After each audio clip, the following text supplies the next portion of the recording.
Bonjour les amis, vous savez, je suis Christian Dago, vous savez maintenant qui je suis, vous savez que je suis un fanat de finance, vous savez que je suis spécialisé dans le trade all. Ah, ça c'est mon actif préféré, j'adore. Je sais pas pourquoi j'aime trop parler de cet actif-là. Bon, les gens, les ONG vont me tuer, mais bon, c'est l'actif dans lequel je suis spécialisé et puis tout le monde se réchauffe la plupart du temps avec le pétrole. Donc voilà, bon bref, ça c'est mon travail. Bon, ce que je suis en train de dire, c'est que voilà, donc c'est pas que je suis pas que spécialisé sur le pétrole, mais aussi sur les indices, sur les equities, sur les actions et je sais trader sur les futurs, sur ces equities et sur les devises. Parce que à la base, j'avais une base macroéconomique et je me spécialisais sur le futur, enfin le trading futur et tout. Bon bref, on va pas parler de tout ça aujourd'hui parce que je vais faire une vidéo où je vais expliquer vraiment mes spécialisations. Donc bon là maintenant on va parler, on va rester toujours sur les fondamentaux. On va voir comment analyser un candle, comment définir un candle, pourquoi il faut arrêter de, enfin en tant que trader ou futur trader professionnel ou vraiment quelqu'un qui veut se spécialiser dans le trading, il faut vraiment trader avec des candles, des bougies japonaises comme on dit en français. Bon, moi je m'exprime plutôt en anglais, donc voilà.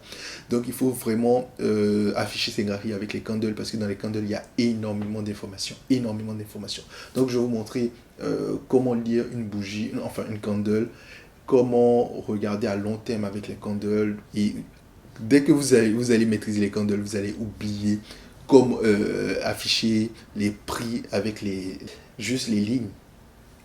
Donc, bon, les amis, let's go. Voilà, notre objectif est simple, c'est de pouvoir analyser, comprendre le graphique qui est présenté. Donc, on trade, bon, on investit ou on analyse ces candles-là, c'est le prix du pétrole. Le CL1, c'est le crude oil. Et on va se positionner sur 3 jours, disons 3 jours, le 17, le 16, le 17 et le 20 juin 2022. Du coup, on va essayer de voir qu'est-ce qu'on peut en tirer juste avec les candles.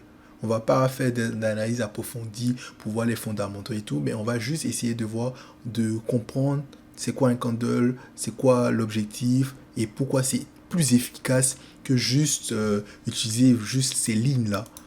Voilà, non, là, on n'a quasiment rien, ça veut rien dire. Et puis, bon, enfin, ça veut rien dire, c'est un grand mot, mais en fait, il y a beaucoup d'informations qui nous manquent.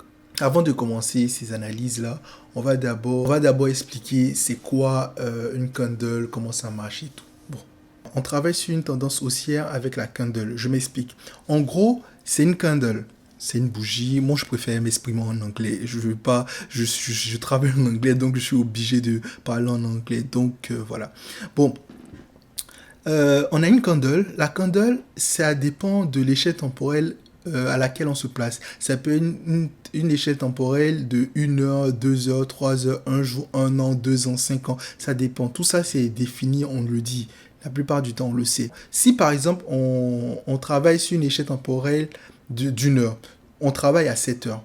On suppose. Donc, ça veut dire que la candle là, elle est définie entre 7 heures et 8 heures. Donc, ça veut dire quoi? Ça veut dire que à 7 heures, le prix, il était là. À 8 heures, il a clôturé là. Et pendant toute l'heure, le prix a fluctué dans cet intervalle-là. Donc, ça veut dire que le prix à 7 heures, il était à 10,10 et à 8 heures, il est passé à 10,20. Pendant toute la durée de l'heure, le prix a fluctué entre 10,05 et 10,25. En gros, c'est ça. Donc, c'est ce que je disais. Là, on a une échelle temporelle de 2 heures. Donc, ça veut dire que, par exemple, si on se base à 8 heures, on se base à 9 heures, ça veut dire que le prix de notre actif, il a ouvert là et il a clôturé là. Donc, c'est bien une échelle temporelle de 2 heures. Donc, pendant toutes ces 2 heures-là, le prix, il a fluctué là, dans ce lapsus-là. Mais, on sait qu'il a clôturé à 11 heures là. Je prends un autre exemple, ça c'est une autre situation. Une autre situation, à 9 heures, ça peut être une autre action, un autre jour, tout ça. L'actif a ouvert là et il a clôturé là. Donc c'est toujours une bougie positive, une bougie où le prix de clôture est supérieur au prix d'ouverture ou le prix d'ouverture est inférieur au prix de clôture. Ou le closing price il est supérieur à l'opening price. C'est la même chose pour celle-là. On voit bien que l'actif, il a fluctué dans toute cette zone-là. Et le closing price, il est supérieur à l'opening price. Ça veut dire qu'on a ouvert à 9 heures et on a clôturé à 11 heures. Donc, le prix de clôture, il est supérieur au prix d'ouverture. De la même manière, on était dans le côté positif. Cette fois-ci, c'est le côté négatif. Ça veut dire que notre actif, il a baissé. Dès qu'on voit une couleur rouge, automatiquement, on sait que notre actif, il a baissé. Donc, le prix d'ouverture, il est là. Automatiquement, c'est automatique. Il est là. Et le prix de fermeture, il est là. Donc, l'opening price à 10,20, il est supérieur à 10,10. Et c'est la caractéristique des candles. La caractéristique des candles, c'est que dès qu'on voit une bougie, on sait automatiquement où est notre opening price, où est notre closing price. On sait automatiquement que notre actif, il a baissé. Et c'est la même chose pour les highs, le plus haut et le plus bas. Et on sait pertinemment que notre actif, il a migré dans cette zone-là. Ça, c'est une candle de 2 heures, de 2 heures de temps. Donc, ça veut dire quoi? À 9 heures, il a ouvert là. Et il a baissé jusqu'à là. Ça, c'est une autre candle où on voit pertinemment que l'actif, il a baissé entre 9 heures et 11 heures. Donc, il a ouvert là, il a clôturé là. Une autre candle, ça peut être là. Il a ouvert là, il a clôturé là. Donc là, on est sur notre graphique de 2 heures. C'est le pétrole, le graphique du pétrole. Et on cherche, on veut savoir l'heure. Déjà, on sait que c'est 2 heures. Donc, c'est 2 heures. Et du coup, nous sommes le 17. Et je me place sur le curseur de 9 heures. Donc, je sais que là, c'est l'heure de 9 heures. Vu que c'est vert, donc forcément, c'est une hausse. Donc, normalement, il ouvre là. À 9 heures. Et il clôture là, à 11 heures. Donc, regardons nos lots. On voit que les lots sont vraiment... Il y a un lot, parce qu'il y a eu des cotations qui ont été inférieures au prix d'ouverture. Donc, techniquement, oui, il y a des lots. Et les highs, il y en a juste un peu parce qu'il y a eu des cotations qui sont supérieures au prix de clôture. Donc, voilà. Donc ça, c'est par exemple de 9h à 11h, voici ce qui s'est passé. Donc concrètement, ce qui s'est passé, c'est que la bougie a ouvert là, aux alentours de 115,86. Il est descendu en dessous de 115,56, il est descendu jusqu'à 115,50 et il est même remonté jusqu'à 116,48 pour clôturer à 116,35. Donc, en 2 heures, on sait exactement qu'est-ce qui s'est passé. Enfin, quand je dis en 2 heures, entre 9 heures et 11 heures. Bon, là, maintenant, on va parler des situations. Souvent, dans des situations, on est amené à analyser les candles. Parce que là, je vous ai montré juste une candle isolée. Mais enfin, comme dans la partie de l'introduction, il y avait plein de candles. Donc, il faut savoir interpréter les candles. Là, on voit dans la situation A, entre 9h et 15h.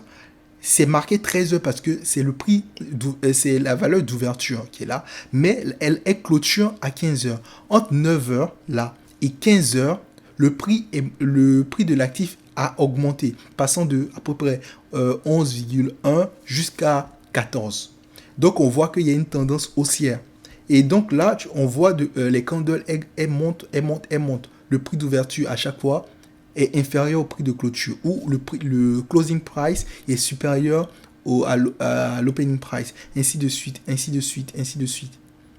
Donc là, la situation A, on voit pertinemment qu'il y a une hausse. Il y a une tendance haussière. Et même, vous voyez la dernière candle, on voit que le prix, le corps, c'est la différence entre le prix de clôture et le prix d'ouverture. On voit bien que le corps, il est vraiment large. Il y a eu une impulsion. On va voir la situation B. La situation B, c'est la situation complètement inverse. On voit que le prix de l'actif, il a baissé entre 9h et 15h. Voilà, il a ouvert à 9h, là, aux alentours de 13, et il a clôturé à 15h, aux alentours de 10,10. Donc, on voit pertinemment qu'il y a une tendance baissière. Bon, tendance baissière, on voit comment le prix il a baissé à chaque 2 heures. La troisième situation, c'est une situation, c'est une situation où il y a une tendance baissière. Bon, enfin, les professionnels, on sait que pour qu'il y ait une tendance, il faut beaucoup plus de candles, mais bon, je simplifie encore les choses. Donc, je disais, oula. Donc, je disais que entre 9 heures et 11 heures, on a eu une hausse. Entre 11 heures et 13 heures, on a eu une baisse. Et entre 13 heures et 15 heures, on a eu une large baisse. Baisse. Donc, du coup, entre 9 heures et 15 heures, l'actif a vraiment baissé. Bon, on va analyser maintenant comment ça se passe sur les candles, mais en temps réel. Donc là, nous sommes le 16 juin 2022. Donc, qu'est-ce qu'on va faire? C'est que à 11 heures, le prix a ouvert aux alentours de 113,27 et a clôturé à 111,59. Donc, on a vu une baisse. On va dire à 13 heures, qu'est-ce qui s'est passé? Il a ouvert à 111,57 et a clôturé à 111,16. Donc, on a vu que voilà, le prix il a fluctué dans cette zone-là, entre 112,92 et 110,63. Donc, il a fluctué dans cette zone-là. Puis, à 15 heures, il est remonté à 113. Il a ouvert à 111,16 et remonté à clôturer à 113,48 à 17 heures. Donc, il a ouvert à 15 heures à 111,16 et a clôturé à 17 heures à 113,48. Donc, il a aussi migré dans cette zone-là. Et ainsi de suite. C'est comme ça se passe sur les graphiques. On va sauter ça. Donc, regardons par exemple le 17 juin, on voit que la candle, les deux candles les plus larges sont ces deux-là, les deux qui ont ouvert à 13h et à 15h. Donc, voilà. Donc, elles ont ouvert à 114,98, clôturé à 111,98. Voilà. Donc là, maintenant, la suite, c'est qu'on va essayer de voir pourquoi je préfère travailler avec les bougies, les candles que d'autres éléments. On y va. Donc, on a dit qu'on devait travailler sur les candles à partir du 16 juin. Donc, qu'est-ce qui se passe le 16 juin? Donc, regardons. Avec la candle de 2 heures, on voit que depuis la session asiatique jusqu'au début de la session américaine, même pendant la session américaine, le prix du baril de pétrole a chuté. Puis, en pleine session américaine, c'est stabilisé, le prix s'est rattrapé et même a clôturé plus haut que la bougie d'ouverture. Donc, le prix a augmenté le 16 juin. Regardons. Ça, c'est avec les candles. Supposons que je change, je vais juste avec les lignes. Je ne sais même pas comment dire en français. Les lignes charts. Bon, peu importe. Même avec les lignes, on sait bien qu'il y a une chute depuis la session asiatique jusqu'au début de la session américaine. Et même, il y a un point. Bon, c'est efficace. Mais on ne connaît pas, par exemple, à 9h, c'est quel point a été le plus haut, quel point a été le plus bas. On ne sait pas. À 11h, on ne sait pas. À 13h, on ne sait pas. Ainsi de suite. Donc, il y a des informations manquantes. De 1. Prenons le 17 juin. Le 17 juin, on sait de 9h jusqu'à 19h, il y a eu une chute. Mais on comprend pas le prix. On sait qu'il y a une chute brutale, mais on ne sait pas comment le prix a varié. Est-ce qu'il y a eu beaucoup de hausse? Est-ce que c'était juste une continuité de large bougie? On ne sait pas si c'était une seule large bougie qui a contribué à la chute de l'actif. On ne sait pas. Donc voilà, c'est pour ça que je peux pas travailler avec les lines. Il y a plein d'informations qui me manquent, plein. Donc ça c'est de 1. De 2, on peut créer une stratégie basée sur les candles. Ça tout le monde le fait, c'est l'analyse technique, enfin il y a plein de tout ça. Mais moi je ne parle pas de ce genre de stratégie, je parle plus des stratégies qui disent que si par exemple, on remarque qu'en session américaine, il y a plus de volatilité qu'en session asiatique, qu'en session européenne. Pourquoi pas ne pas se spécialiser en session asiatique? Se spécialiser en session américaine. Parce que regardez, en session américaine, le prix il était pratiquement stable. Mais voilà, on se dit pourquoi pas se spécialiser dans la session américaine. Bon, ça c'est une stratégie qu'il va falloir travailler parce que c'est pas toujours ça marche dans ce sens. Bon, il faut connaître les caractéristiques et tout. Ça c'est une manière de créer une stratégie avec les candles. Et essayant de créer une stratégie avec les lines, bah on ne sait pas. On ne sait pas, on ne sait pas, on ne sait pas. En fait, on ne voit rien. Juste que on peut juste dire de là à là, ça a augmenté, de là à là, ça a augmenté, mais on ne sait pas. Si par exemple on avait pris une position à 13 heures, est-ce qu'on allait gagner, est-ce qu'on allait perdre, on ne sait pas. Donc il y a beaucoup d'informations qui manquent. Je reviens encore avec le fait des informations qui manquent. Il y a beaucoup d'informations qui manquent. Donc voilà, je reviens encore avec mes candles. Donc voilà, on peut faire beaucoup de choses, beaucoup de choses avec les candles. Donc j'espère que vous avez bien kiffé. Je suis allé pas trop loin, j'ai pas donné beaucoup de détails, mais bon, vous pouvez vous entraîner. Maintenant, ça va devenir très facile. Sur ce, les amis, ciao.